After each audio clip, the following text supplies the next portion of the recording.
Fortnite Chapter 2, you either loved it or hated it, but there's no denying that Fortnite completely evolved into something no one was expecting. I mean, how do we go from this to this? Well, that story begins all the way back in Chapter 2, Season 1. The day that blew every single Fortnite player's minds to go from the old Chapter 1 map to a completely brand new world, it was unimaginable. There were new graphics, a fresh new bright style for the game, and the loot pool was changed completely. We had new designs for all the classic Fortnite items, as well as the introduction of the first ever 2-slot item, the bandage bazooka. One of the biggest changes of the entire season was that water was now a feature in Fortnite. You could now get fishing rods and actually find fish in lakes and rivers, including a super rare fish known as the mythic goldfish. And by rare, I mean rare. This thing had a 1 in a million chance to be found, but it instantly eliminated anyone you threw it at, and it's still in the game to this day. And Season 1 decided to blow away everyone even further when they added the first ever Icon series skin to the game. It was, of course, Ninja, who we all wanted to get a skin in the game for years at that point. The crossovers continued, and the first ever live event of Chapter 1 happened with Live at Risky Reels. We all got ourselves ready in preparation for a new Star Wars live event. It was actually pretty cool. We got an insane intro with Star Destroyers in the sky and even lightsabers. But Season 1 wasn't without its faults. It was the longest season in the history of Fortnite. It lasted an entire 128 days. It was supposed to end in December of 2019, but Epic delayed the season by 3 whole months, and finally on February 20th, we were thrown into Chapter 2 Season 2. Just when everyone thought that 4-month-long seasons were past us, we were given Chapter 2 Season 2, which lasted almost the same length as Season 1, just 10 days shorter. Now luckily, Season 2 had a lot more content for us to play around with. The season began with 2 new factions, Ghost and Shadow, and throughout the season, Ghost and Shadow were in a war over who owned what parts of the map, and we as the players were the direct influence over it. And this also extended to the Battle Pass. Each skin in the pass had a Ghost and a Shadow variant, and you had to choose one or the other. Depending on what the majority chose, that would determine who was winning the season. And Season 2's Battle Pass is considered by the community to be one of the best in all of Chapter 2. You had Agent Peely, Brutus, Tiantina, Meowscles, Sky, and of course, Midas. Like I said, depending on how many people chose Ghost or Shadow, it would change the POIs on the map. And speaking of the POIs, there were a ton of new ones, a lot of which are still in the island to this day. Inside of these POIs were NPCs of all the Battle Pass skins. We could fight them for loot, and if you kill one of the bosses, they would drop a key card that you could then use to unlock a nearby vault, and let me tell you, people love this thing. This was also when we got a ridiculous amount of mythics like the drum gun or even a boom bow. It was nuts. Over on the island, you can now find places like an entire yacht, which was guarded by Meowscles, and then there was the grotto, a secret shadow facility built into a mountain that was guarded by Brutus. Over on the other side of the map, the shark was added, and this was a huge mansion owned by Sky. It was directly taken from a mobile game Epic Games had called Spy Jinx. Eventually, though, the community overwhelmingly chose Sky's Ghost variant, and it turned her mansion into a completely new POI. Now it was a huge prison complex owned by Ghost and guarded by Sky and her new Ghost henchmen. It was awesome.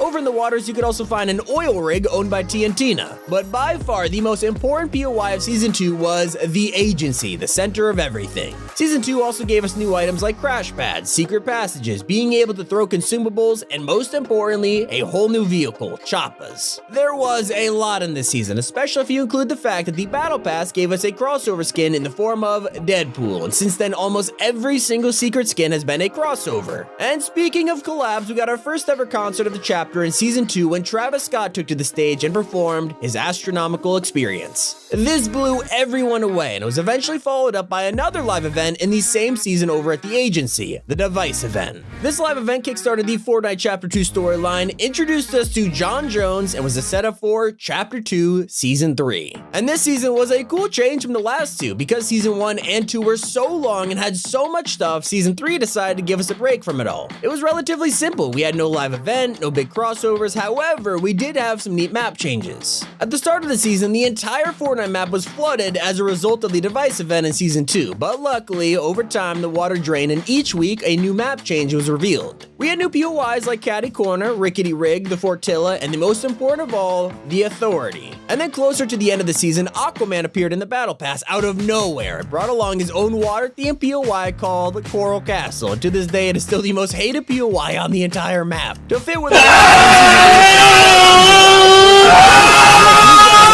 shotgun and rapid fire SMG. There were also also marauders who would now drop onto the map and try to kill you. Almost everyone still has stink bomb PTSD to this day from these guys. But once the island drained, even more stuff was revealed. Yes, we had fire added to Fortnite, and you can start fires using fireflies and gas cans. But along with these gas cans came one of the most requested Fortnite features of all time, cars, and they were fully drivable. But Season 3 wasn't without any controversy. It was during this season that Epic Games added their own payment system to the iOS and Android versions of the game. This resulted in Fortnite being completely banned from the App Store, and lawsuits were sent out to Apple and Google. Lucky for non-mobile players though, something exciting was on the horizon. Just south of Salty Springs, a crater appeared, and inside of it was an item that changed Fortnite forever and led us straight into Chapter 2, Season 4. And here we are, our first ever crossover season. Season 4 was taken over by Marvel, and the entire battle pass is filled with superheroes and villains, and the island was transformed into a Marvel-themed map. But we were absolutely not starving for content. Season 4 was jam-packed full of mythics and POIs. I mean, we had over 12 mythics and 11 new POIs in the map, and that wasn't even including the fact that Season 4 gave us one of the most ambitious live events of the chapter. Throughout the entire season, we were all waiting for Galactus, a planet-sized villain, to head to the island, and we prepared to fight him with the help from Marvel's superheroes. The Battle Pass skins all had transformation emotes, and we even got new Icon series skins like Lachlan and Loser Fruit. And during all of this, we even managed to fit in a Fortnitemares event, with Midas returning as Shadow Midas. But Fortnite really took the crossovers and dialed it to 11 with Chapter 2 Season 5. Just when you thought that an entire season dedicated to Marvel was the start of the metaverse, Chapter 2 Season 5 was an entirely original Fortnite season that was centered around collaborations. You see, the Zero Point had been exposed by Galactus in the Season 4 finale event, and because of this, Jon Jones had to recruit hunters from realities across the multiverse in order to keep control of the Zero Point. It started with a gang of original hunters like king, Lexa, Reese, Maeve, Condor, and Menace. But joining them were some familiar faces from Star Wars, the Mandalorian and Baby Yoda. Mando also brought a new POI with him, as well as a mythic jetpack and sniper rifle. And so with these new hunters coming to the map, their own realities were also brought to the island. Menace brought Colossal Coliseum, while a lot of the hunters moved into a new place called Hunter's Haven.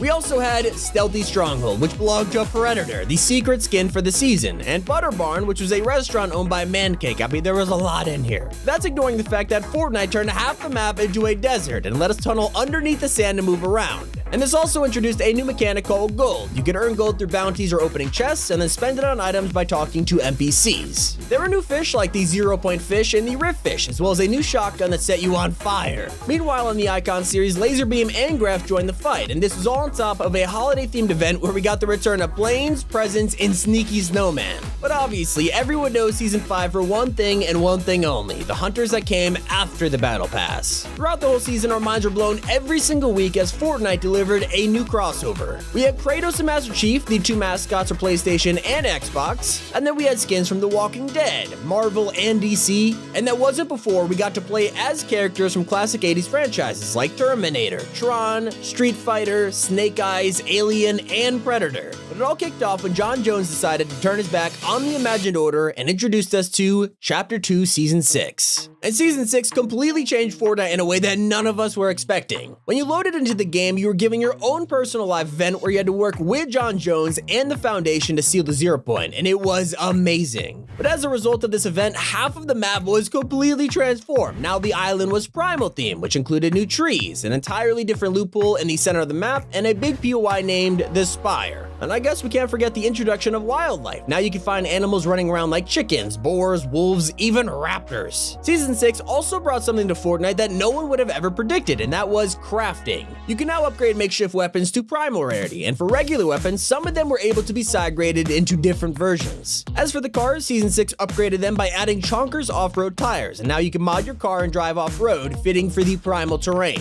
And for people who love sniping, they hated this season because every single sniper in the game was removed and eventually replaced with bows. We had stink bows, flame bows, explosive bows, but by far the most popular one was the shockwave bow. And the collabs didn't slow down with Season 6. Despite the primal map, we still got collabs from DC like Raven, Harley Quinn, Beast Boy, and Batman. We also had Lara Croft and Aloy added to the Gaming Legends series, and sports figures like Neymar Jr. and NBA skins were released. But as the season came to an end, the community began noticing something that was coming, and it wasn't of this world, which leads us to Chapter 2 Season 7. And this seemed like one of the most random seasons of all time when it was released. We just had a primal season with bows and dinosaurs, and out of nowhere, boom, aliens. But this is Fortnite, it's kinda hard to question it, it's just how the game goes. So at the start of Season 7, a huge mothership appeared above the island, completely destroying all traces of the primal map. Instead, it left a huge crater in the center of the island and began moving around, abducting POIs throughout the season. And people at Sweaty Sands began to worship the aliens, converting it into Believer Beach, while the Imagined Order set up a headquarters underneath corny crops. Now, Season 7's Battle Pass was extremely unique. Tier 1 gave us another customizable skin like Season 2's Maya, but this time it was the Chimera. You could make your own alien. But the two most popular skins in Season 7 were, of course, Dr. Sloan, the leader of the IO, and Rick Sanchez. Yeah, that one was a real shocker. We were not expecting him to show up, but as for the secret skin, it was none other than Superman. And so with all of this tech on the island, we had one of the most fun loot pools of Chapter 2. We were able to run around with rail guns, recon scanners, ray guns, but also unique items like the inflatable, Propifier, and Gravitron. Later in the season, two iconic Marvel characters appeared in the shop.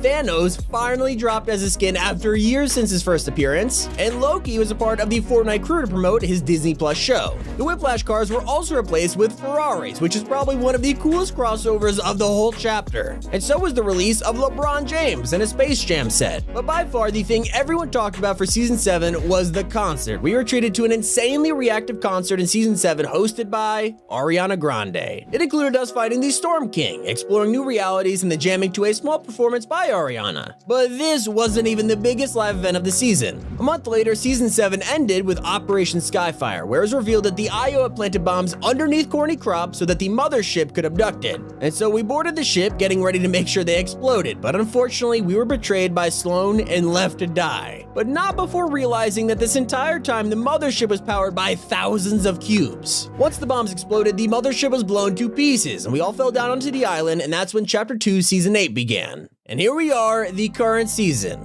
In Season 8, the cubes have fallen from the mothership and created crash sites all over the island. And throughout the season, the golden cube went and activated each Kevin and made more of them. There's also the blue cube from Operation Skyfire chilling near Camp Cod, and it's been glowing more and more every day. Meanwhile, the original Kevin the Cube has broken out of Steamy Stacks and joined the Cube Queen and her army. And a few weeks ago, they all formed together to create the Convergence, a town of cubes. And just this week, the Convergence transformed into the Pyramid. Now, while all of this has been happening, the Cube Queen has been summoning creatures from her homeworld onto the island through portals known as the Sideways. This has resulted in a ton of new weapons like Sideways rifles, miniguns, and sights. Of course, we can't forget the Icy Grappler, the return of mechs from Season X, and new combat weapons. Not to mention the fact that Epic had brought back traps starting with the Armored Walls. As for the Battle Pass and crossovers, this season's Tier 100 skin is Carnage, and he had his own mythic symbiote along with Venom earlier in the season. There was also a huge collaboration with Naruto this week, which brought Team 7 onto the island along with a new mythic kunai weapon. And for the future of Season 8, we have to pay attention to the Cube Queen. Everything ties back to her. She is going to use the power of the pyramid to turn the whole map corrupted, and while she does that, the Imagined Order have opened up the Redacted Bunker and are going to fortify it, ready to fight the Queen. All of this is gearing up for the Chapter 2 finale live event, which will feature the return of the Foundation and John Jones, as well as the lead up to Chapter 3, which begins on December 7th. And keep in mind, this is just the history of Chapter 2, not the storyline. Guess what? That video will drop next week. Hope you guys enjoyed. It's been Tommy, and keep it here on Top 5 Gaming.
Destroy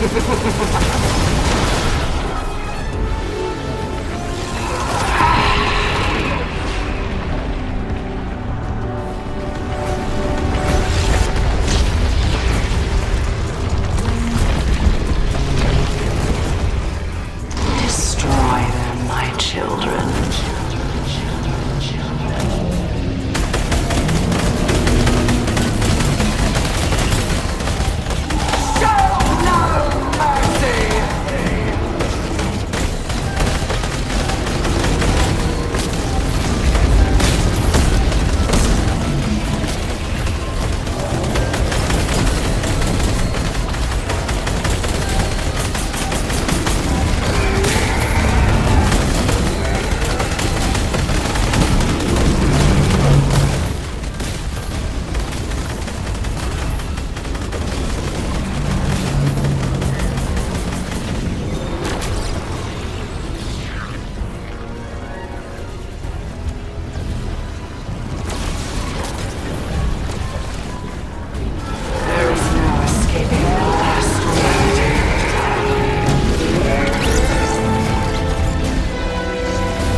All imagined order personnel to escape craft. All imagined order personnel to escape craft. Wake him up.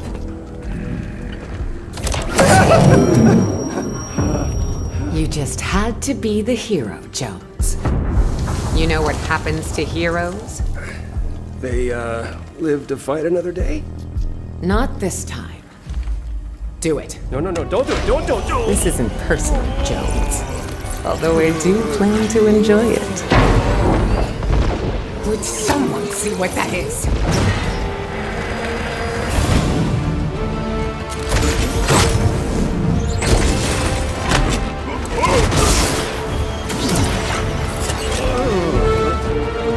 Impossible. I watched you die. I got over it. You came back for me! You promised me, Jeno.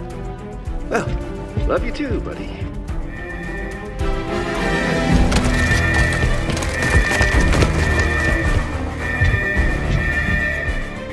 Okay, so what's the plan? Great plan!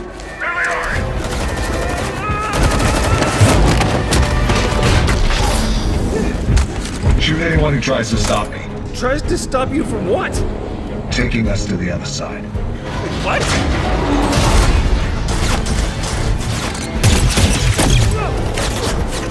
Oh, I am deep in this. Yeah, not gonna happen. Could you maybe speed it up? You want faster? Help. How is this not helping? Main console, gyro system, disable it. On it! How do I do that? Figure it out. Figure it out, he said. Oh, got it. Whoa, whoa, whoa! It's done. Initiate phase 2.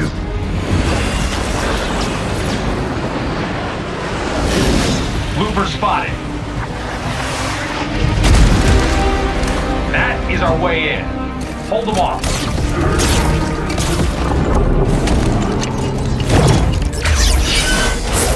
All right, everyone, fall back. Area secured. See you on the other side.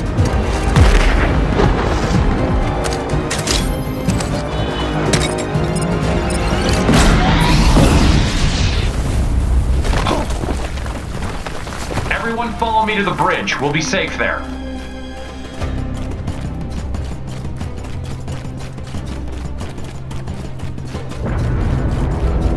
It's fun to run for your life. life, huh? Great cardio. Let me get the door. Warning. Rotation at 5 degrees. Let's move, everyone. Whoa! Oh, this is nuts. Warning. Rotation at 15 degrees. Don't worry, guys. I'll move the bus by myself. It's right up here, and I will give you a water break soon. Heads up! I know another way. Guys! What a day, am I right?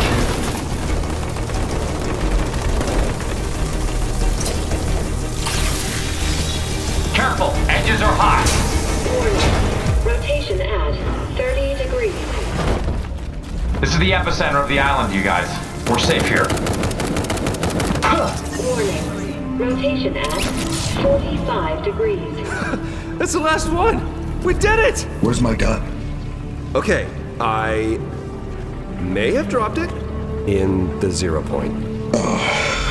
Why does she make me keep saving you? Good, you made it. And you brought the loopers. The surface is lost, but we should be safe here. Warning. Rotation at 60 degrees. You call this safe? It'll hold. It's rated for 1,000 times atmospheric pressure.